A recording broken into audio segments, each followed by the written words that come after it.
Good morning, all.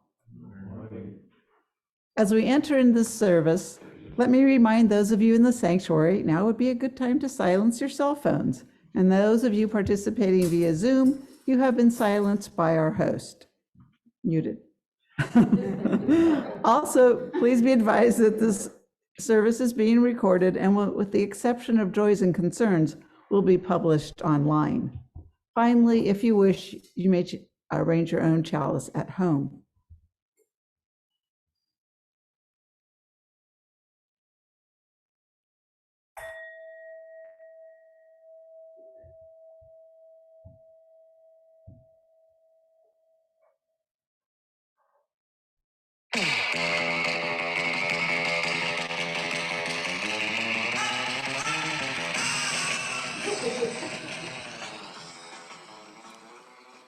At last, the sun is blasting through the clouds on a regular basis here in Cambria, and summer songs are on my mind.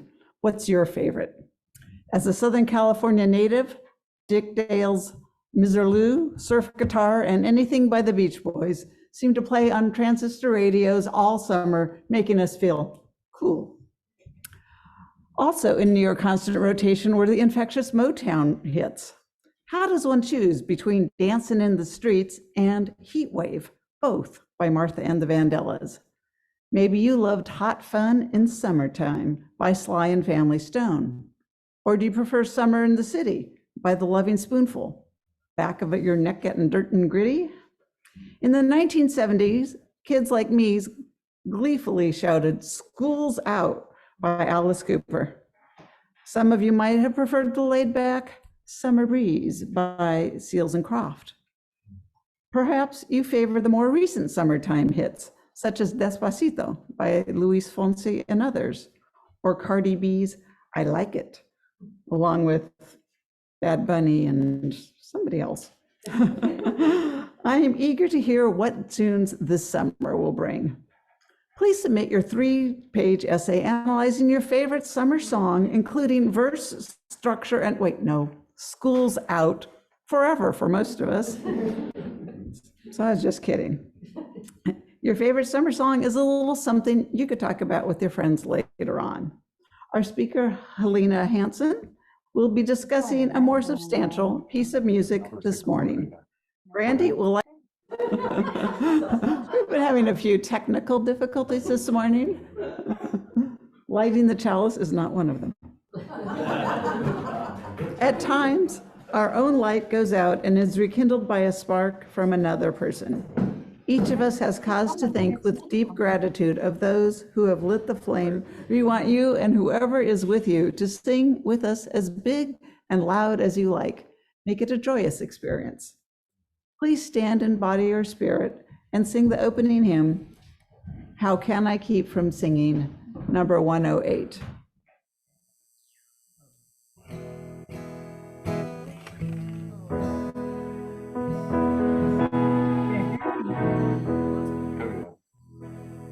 My life goes on in endless song above earth's lamentation. I hear the real, the far-off hymn that hails a new creation. Through all the tumult and the strife, I hear the music ringing. It sounds an echo in my soul. How can I keep from singing? What though the tempest round me roars? I know the truth it liveth. What though the darkness round me close? Songs in the night it giveth. No storm can shake my inmost heart, while to that rock I'm clinging, since love prevails in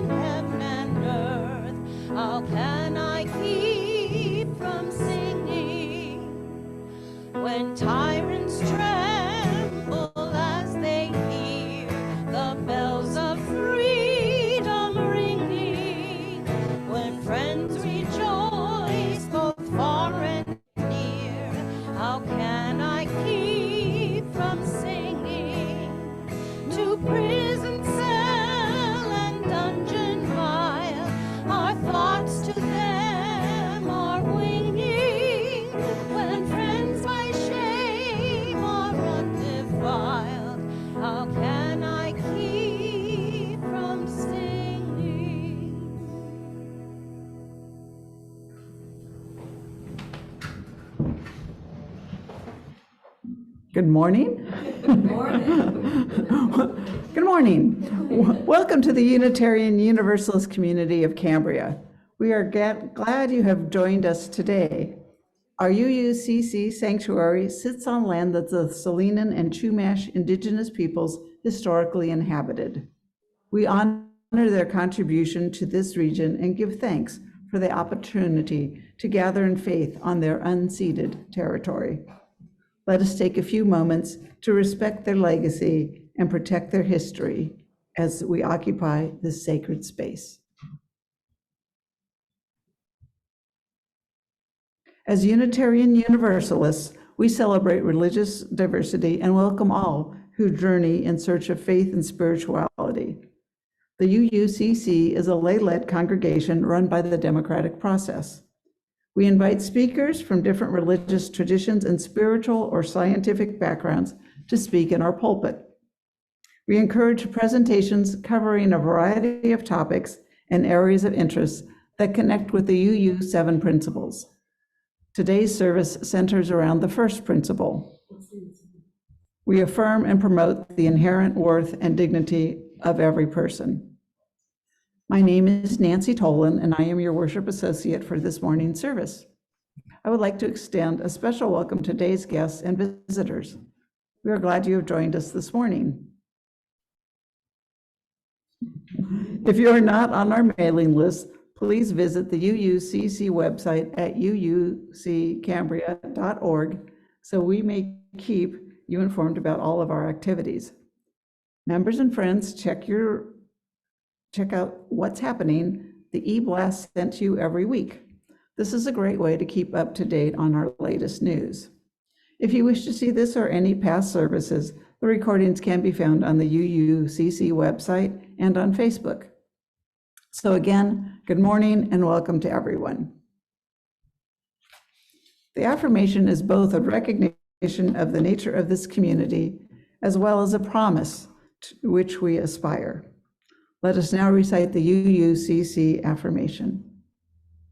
Love is the spirit of this church, and service is its prayer. This is our great covenant, to dwell together in peace, to seek the truth in freedom, and to help one another. We set aside this time for any special announcements not found in the newsletter that would be of interest to our UU community members and friends. Please keep your items short and to the point. If something needs more explanation, contact the person after the service. If you'd like to make an announcement, please raise your hand. When Andy or I call your name, please step up to the podium or unmute yourself, then speak. I'll make an announcement. I will be screening an episode of Democracy from the 1619 Project in the sanctuary this Wednesday evening, hopefully if we have internet, starting at 7 o'clock. All are welcome to join us. A brief discussion will follow and some snacks will be available. Each episode stands alone and covers a different topic, so don't worry if you have not seen the previous episodes. Randy? Good morning. Andy, if you can move the slide, thank you. Hello, there it is. Okay. As you see, next Friday will be our big birthday bash. And if you are attending, I would really appreciate it if you could send me a baby picture of yourself. Yeah. Okay, so I'm going to send out an email to all those who are on the sign-up list and to send baby pictures. Okay. And parking is very limited, so I encourage carpooling if you can. Okay, so please keep that in mind. All right, there it is. Okay.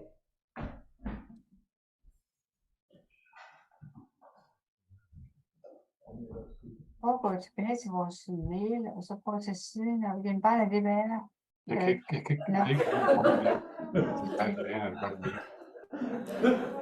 We are having a women's group meeting tomorrow. We meet once a month on Zoom, and it's at 2 o'clock. And we encourage any female, those of the female persuasion, to come and join us. The topic is a surprise. We will find out soon. Anybody in Zoom land, Andy? Nobody with a hand raised online. Back to you, Nancy. Next week, Diane DeMarco, who was just up here, will lead Faithfully Becoming Beloved Community, a congregational circle. Sharing together some of our personal and significant joys and concerns brings us closer as a faith community. We invite you to share the milestones that are deeply felt as a part of your personal life, express a gratitude, or perhaps offer an acknowledgement. The first reading is an excerpt from an article entitled Accept Them As They Are by Rick Hansen, PhD. I don't think they're related. This is S-O-N. I don't think he's related to Helena. I mean, accepting people does not itself mean agreeing with them, approving of them, waiving your own rights, or downplaying their impact on you. You can still take appropriate actions to protect yourself or support yourself or others. You can simply let people be. Either way, you accept the reality of the other person. You may not like it, you may not prefer it, you may feel sad or angry about it, but at a deeper level, you are at peace with it. That alone is a blessing. And sometimes your shift to acceptance can help things get better. Let us now join in a time of meditation, of prayer and of silence. Let us seek the quiet and the calm, laying aside our struggles. And in the silence, may there be a reverence in our hearts, a thankfulness within our spirit, and a deeper understanding of the meaning of our lives. Let us enter the silence.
May we find the compassion and empathy we need to strengthen relationships. May we find ways to love each other well. May we not judge or condemn, but rather build a beloved community. The second reading is a mission statement. The Matthew Shepard Foundation's mission is to amplify the story of Matthew Shepard, to inspire individuals, organizations, and communities to embrace the dignity and equality of all people. Through local, regional, and national outreach, we empower individuals to find their voice, to create change, and challenge communities to identify and address hate that lives within our schools, neighborhoods, and homes. Our work is an extension of Matt's passion to foster a more caring and just world. We share his story and embody his vigor for civil rights to change the hearts and minds of others, to accept everyone as they are. On October 7, 1998, Matthew Shepard, a 21-year-old student at the University of Wyoming, was brutally attacked and tied to a fence in a field outside Laramie, Wyoming, and left to die. 5 days later, on October 12th, Matt succumbed to his wounds in a hospital in Fort Collins, Colorado. In the aftermath of Matt's death, his parents, Dennis and Judy Shepard, started the Matthew Shepard Foundation to honor his life and aspirations. Inspired by the tragedy that they endured, The initial purpose of the foundation was to teach parents with children who may be questioning their sexuality to love and accept them for who they are and not to throw them away.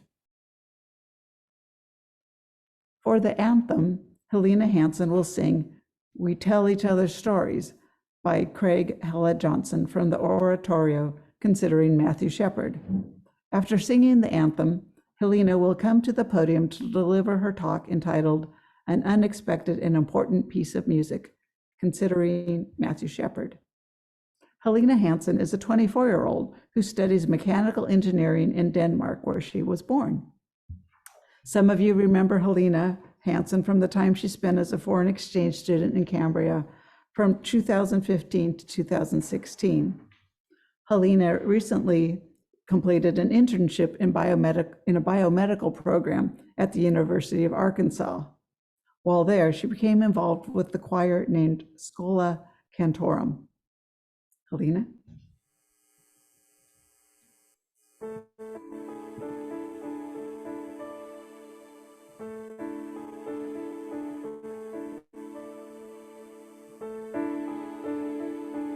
We tell each other stories so that we will remember. Try to find the meaning in the living of our days. Always telling stories, wanting to remember where and whom we came from. Who we are.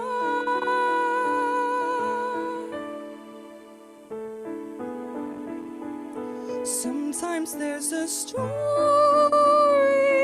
that's painful to remember, one that breaks the heart of us. Still we tell the story, we're listening and confessing what we have forgotten in the story of us all. We tell each other stories so that we will remember. Try to find the meaning.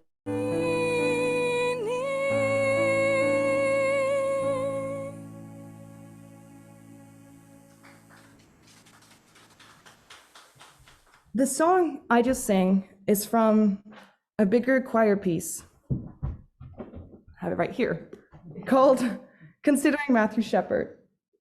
It's part of a 33-piece score of music with a variety of music genres. It has a duration of 1 hour and 45 minutes. So with the time I have available, obviously I can't sing the whole thing, and also I'm missing the rest of the choir. So instead, I'm just going to talk about it. The piece tells the story of Matthew Shepard, who is a young boy who was brutally murdered by fellow students for being gay back in 1998 in Wyoming. It's a sad and horrific story. I'll come back to more of the details later. First, I want to rewind a little bit and tell you how I came across such a piece of music and why I personally think it's such an important story to tell. Since January, I've been in Arkansas doing a student internship as part of my studies to become a mechanical engineer. I've been doing research in the biomedical department, researching artificial heart valves at the University of Arkansas. It's been really fun and interesting, but not long after I came there, I started to miss my choir at home in Denmark. So at home, I sing in an ambitious, competitive girls' choir.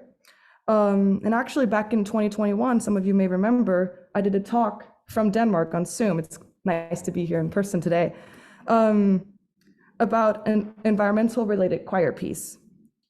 So I started by singing today because I feel confident when I sing. I actually am more nervous when I'm talking in front of people. So just like at my dad's wedding when I was 8 years old, I was too scared to say the speech out loud that I written. I could basically just read it. I was too scared to do that. So instead I got up in front of everyone and just sang an a cappella piece as 8 years old. So yeah, I really, really love singing, and I love my choir at home. So not long after coming to Arkansas, I started looking around to see for other choir options that I could maybe participate in. And through a friend, I got introduced to the choir called Schola Cantorum. Despite their auditions being, I think, a month earlier, and they'd already started rehearsing, and despite my Danish ignorance forgetting to address the conductor, Dr. Caldwell, in the email when I asked if I could audition for his choir, and just typed, "Hello, Stephen, could I get an audition? Is it too late?" He not only let me audition, he also gave me a spot as a second soprano. And so I sang with that choir for the entire semester.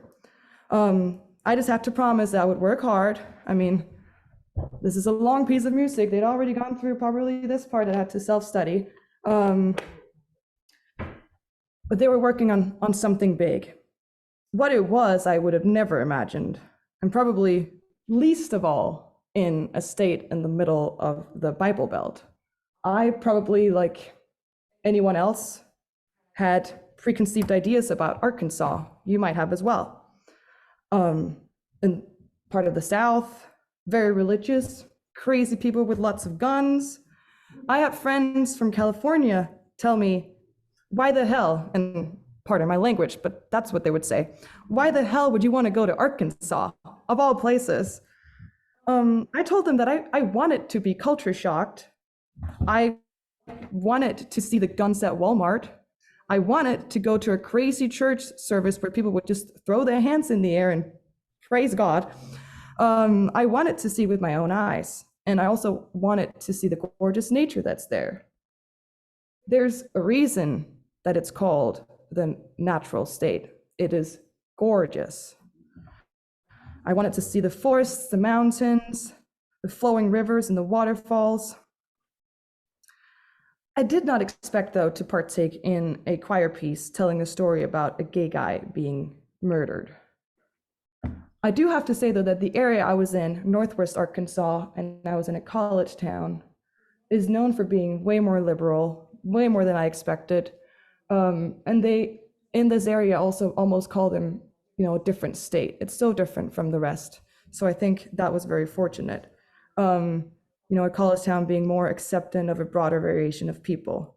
But don't get me wrong, though, there were some of the college students that did not want to do this choir piece. I've been told that for this semester, more than 20 people had quit the choir because they didn't want to sing what they, were presented and what they had to sing.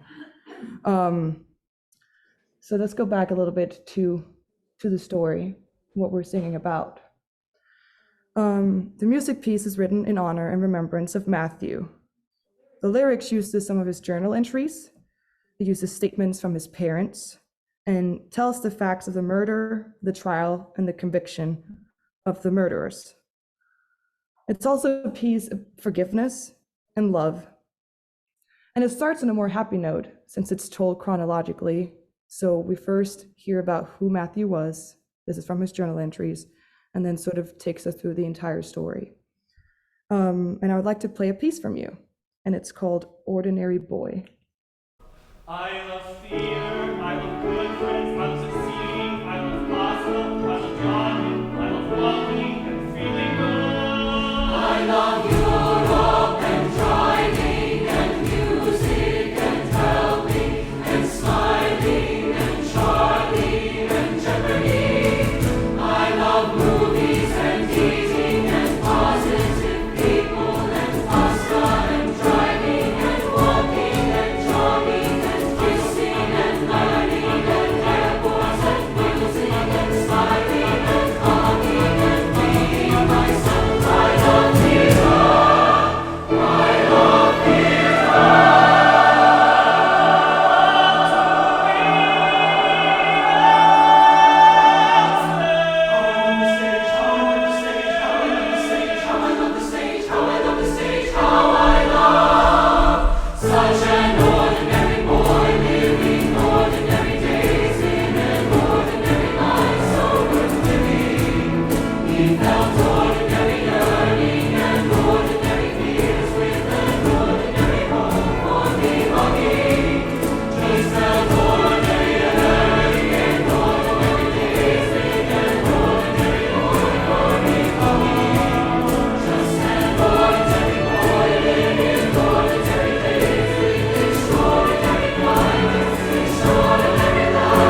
Yeah, so now I'm going to tell you the horrific story that happened to Matthew Shepard. On October 6, 1998, Matthew Shepard attended a meeting of the University of Wyoming's Lesbian, Gay, Bisexual, Transgender Association, then joined others for coffee at the College Inn. Around 10:30, he went to the Fireside Bar, where he later met Aaron McKinney and Russell Henderson. Initially, they had decided to rob him, but when they found out that he was gay, they decided to act friendly and lure him into thinking that they were gay as well. They got him into a car with them. Near midnight, they drove him to a remote area, tied him to a split rail fence, beat him horribly, and left him to die in the cold of night. The song I started out by singing talks about the importance of telling stories, even though they might be sad, and even though they might, for some, be controversial. Dr. Caldwell, my choir director, was very much aware and addressed the issue at a rehearsal that maybe someone in the choir, that just like people that quit the choir, there might be someone's parents or family members who were people in the choir that was not going to come to the concert if they knew the content or because they knew the content of it. And that sounded crazy to me, but I might be ignorant and biased in that opinion because I do come from a family where I, as the straight one, is the minority. My mom is gay, obviously makes my stepmom gay as well, and my sister's gay, and I come from the country in the world that legalized, the first to legalize gay marriages in churches. But I would hear singers say, just to each other in the corners, that there were certain family members, they not even told them that they were singing this, let alone invited, of course, but they didn't even know, wasn't aware that, they're working on a big piece like this and they were not going to tell them because they knew their opinions about that. So for the purpose of trying to open up people's minds and have a conversation about this, and to draw in more people, we held a Q&A a few days before the concert at St. Paul's Church in Fayetteville, where we sang the song We Tell Each Other Stories, little other small songs. And there was a panel all consisting of members of the LGBTQ plus community that had all been raised in very religious communities and now still, maybe in a little bit different way, was very much in touch with God and how they were dealing with this. And people could talk about their concerns and listen to them, and hopefully that would open their minds. And yes, for this purpose, we sang the song I started with. Now I would like to play another piece from you.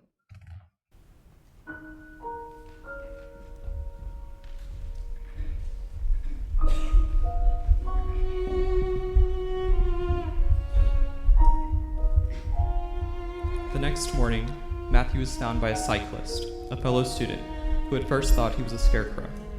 After several days in a coma and on life support, Matthew Shepard died on Monday, October 12th at 12:53 a.m.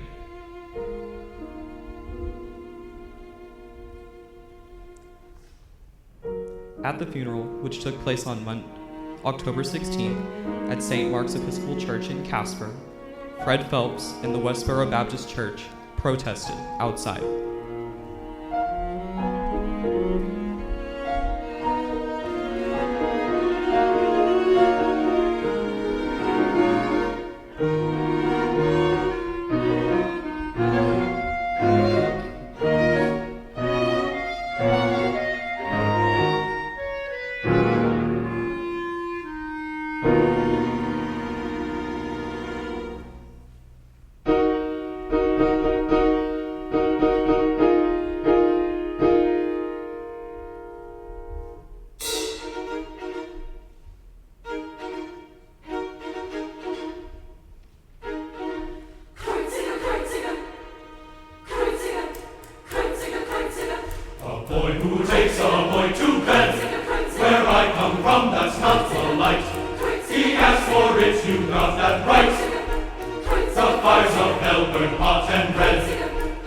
The only good fag is a fag that's dead.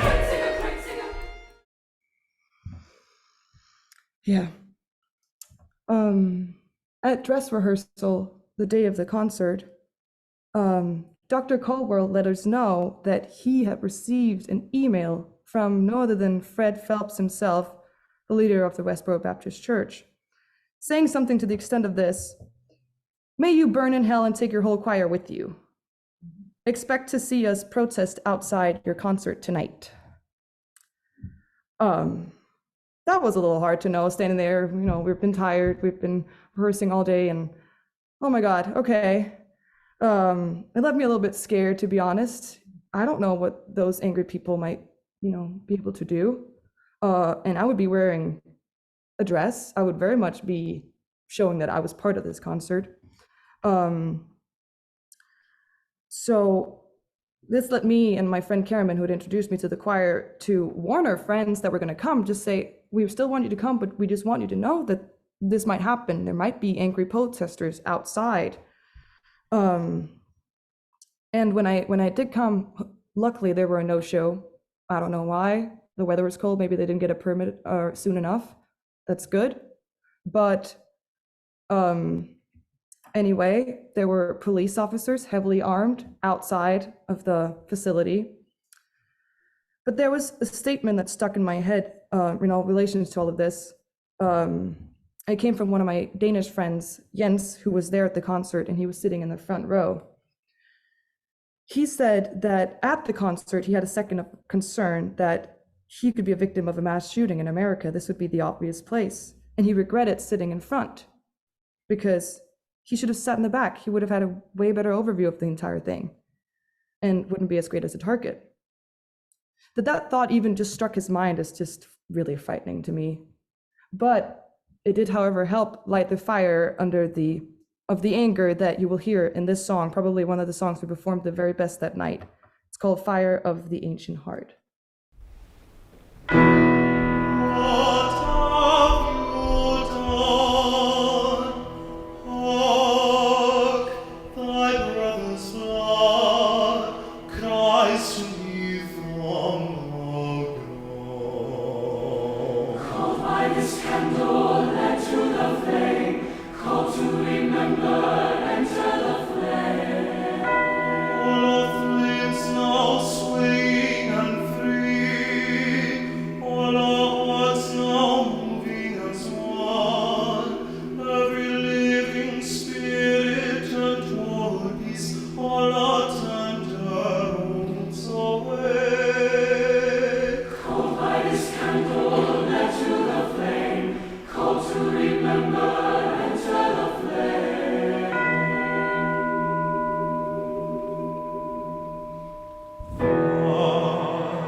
How do we keep these flames in our hands?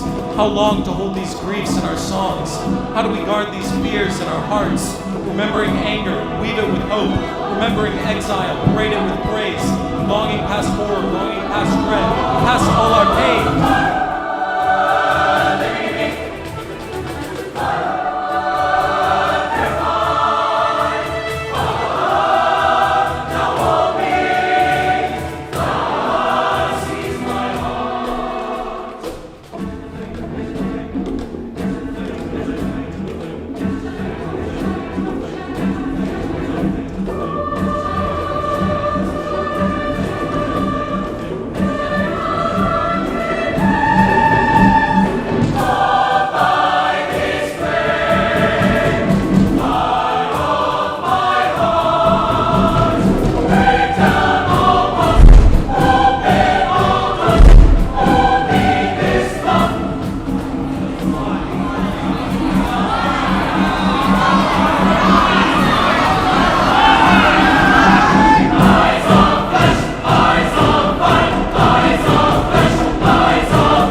singing this song was really a great, great experience.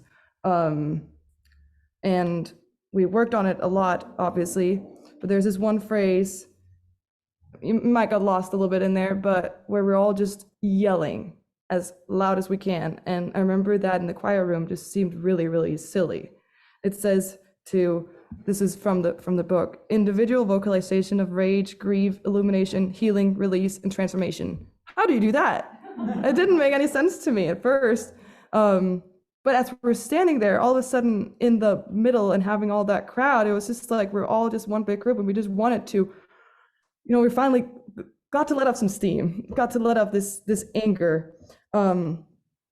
So yeah, all of a sudden we were just allowed to show how angry we were that all of this had happened. And that's a little bit, maybe you can see it.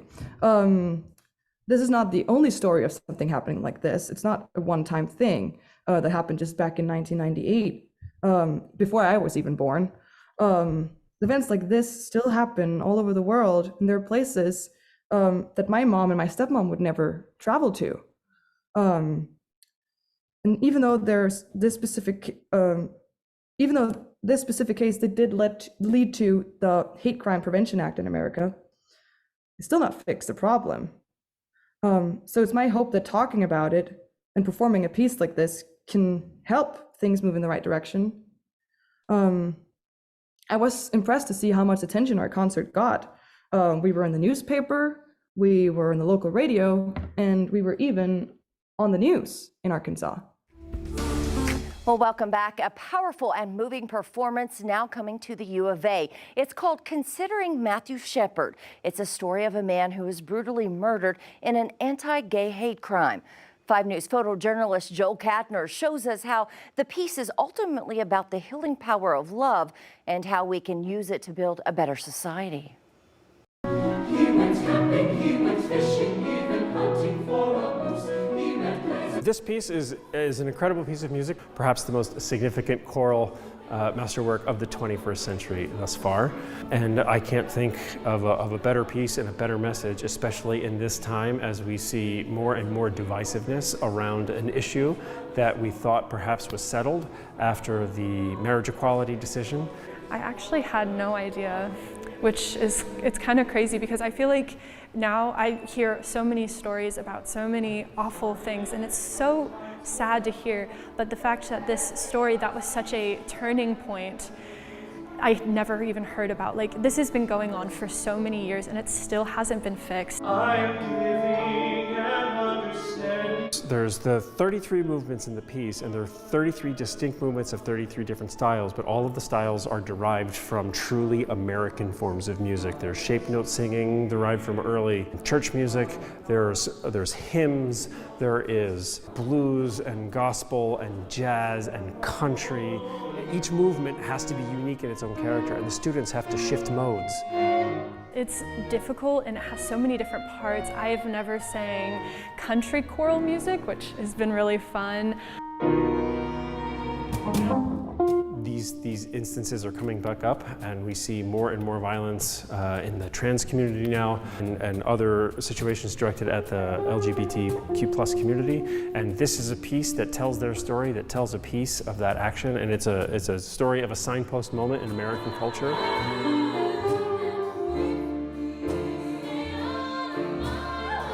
The death of Matthew Shepard really helped move the needle of American culture to recognize that the LGBT community was vulnerable and needed additional protections that were not previously afforded to them. Music is such an important part of my life, and I could not imagine not doing music and not doing difficult music that challenges me continuously.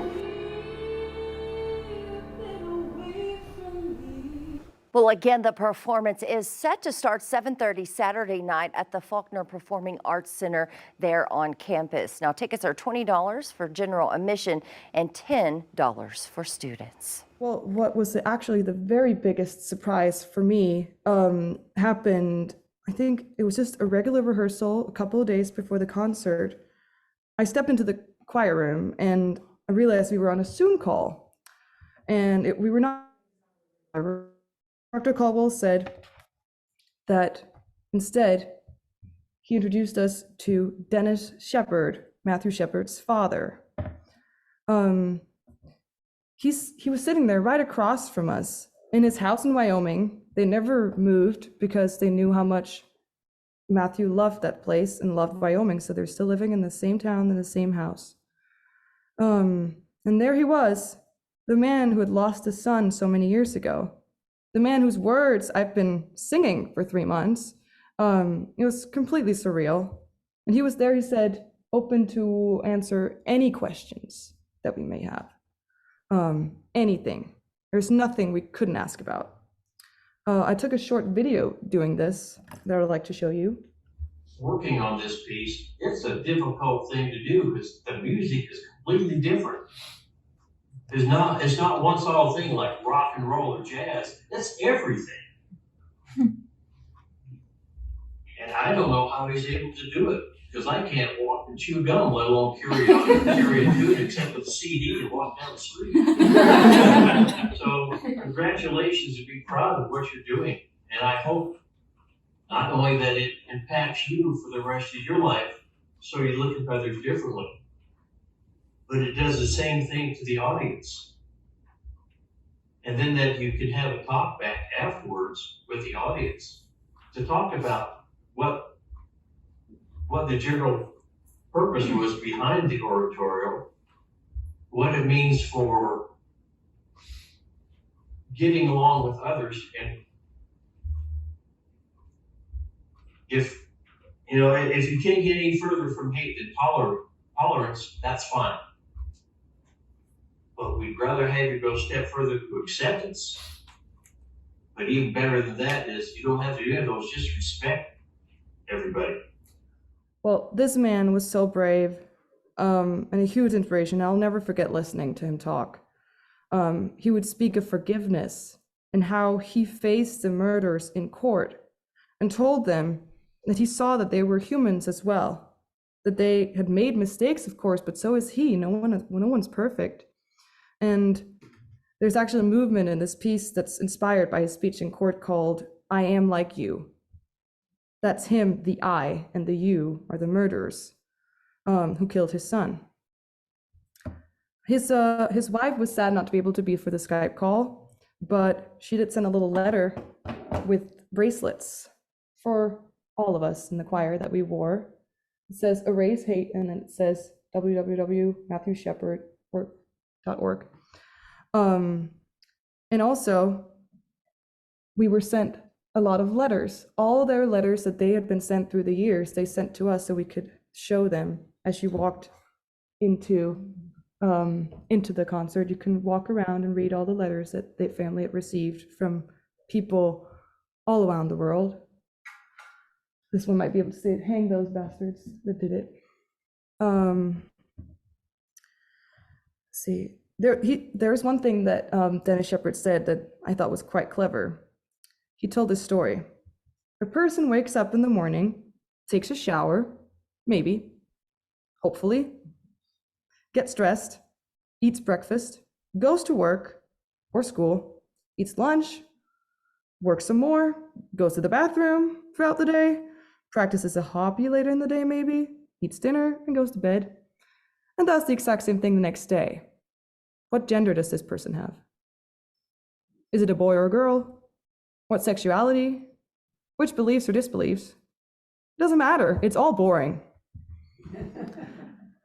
People generally want the same things in life, a career, family, and friends, and what does it matter what that family might consist of?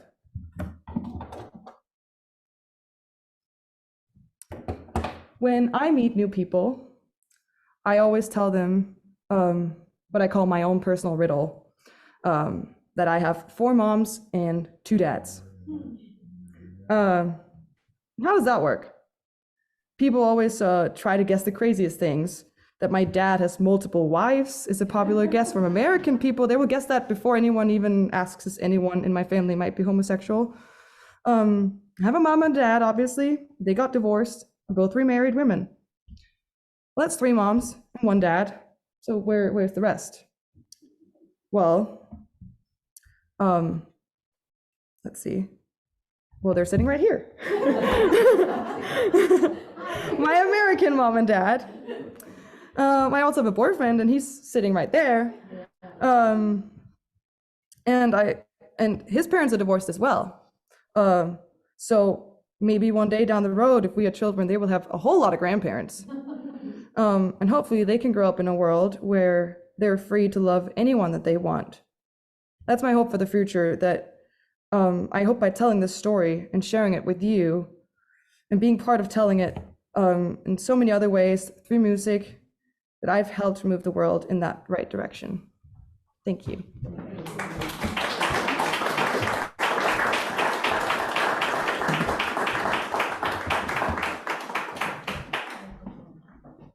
The morning offering will now be given and received.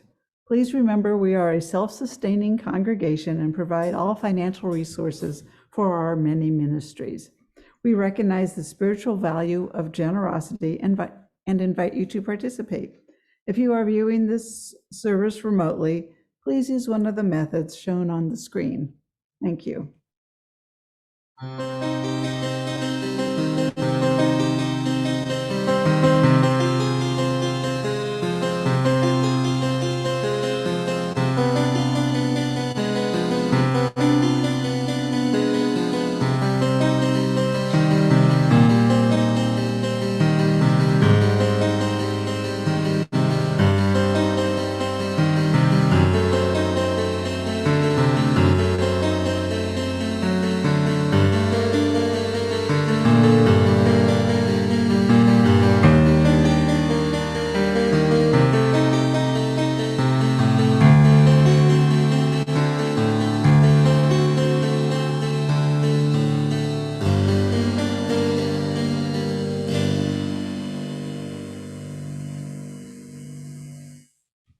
Our thanks for all gifts given and received for the work of this community.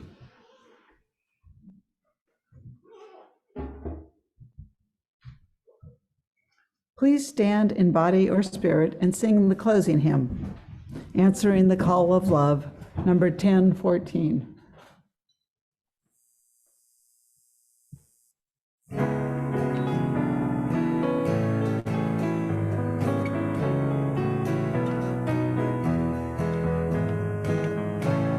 The promise of the Spirit, faith, hope, and love abide, and so every soul is blessed and made whole, with truth in our hearts as our guide. We are answering the call of love, hands joined together as hearts beat as one, emboldened by faith we dare to proclaim. We are answering the call of love. Sometimes we build a barrier to keep love tightly bound, corrupted by fear, unwilling to hear, denying the beauty we found. We are answering the call of love, hands joined together as hearts beat as one, emboldened by faith we dare to proclaim. We are answering the call of love. A bright new day is dawning, when love will not divide, reflections of grace in every embrace, fulfilling the vision divine. We are answering the call of love, hands joined together as hearts beat as one, emboldened by faith we dare to proclaim. We are answering the call of love. We are answering the call of love.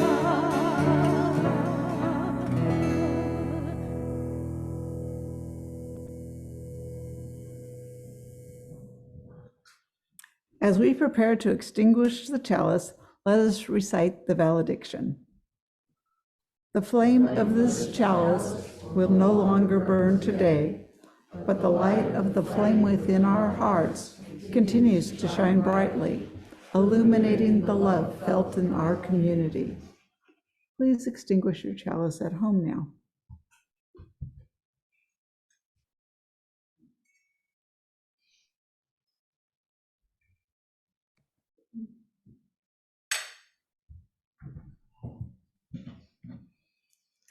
Now let's form a circle and join hands. Helena?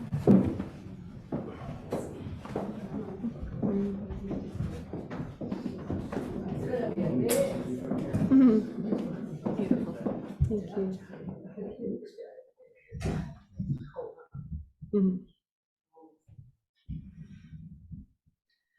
I am open to hear a story